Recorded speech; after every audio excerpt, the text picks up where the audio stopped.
If you want your videos to look smoother and more professional, exporting in 60 frames per second inside CapCut is one of the easiest things you can do. In this quick tutorial, I'll show you exactly how to export at 60 frames per second in CapCut so your final video keeps that clean, fluid motion. And if this video helps you out, make sure to hit the like button and subscribe for more simple CapCut tutorials just like this. Let's jump right in.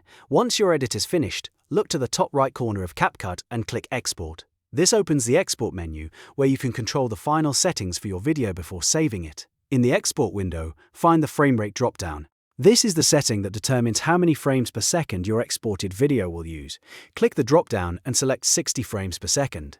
Choosing 60 frames per second is great if you want smoother motion, especially for gaming clips, fast movement, screen recordings, or any project where you want the playback to feel more polished. After selecting 60 frames per second, take a moment to review your other export settings if needed.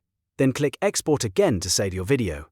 CapCut will now process the file and create your final export in 60 frames per second. Once it's done, your video will be ready to upload, share, or post with that smooth, high frame rate look.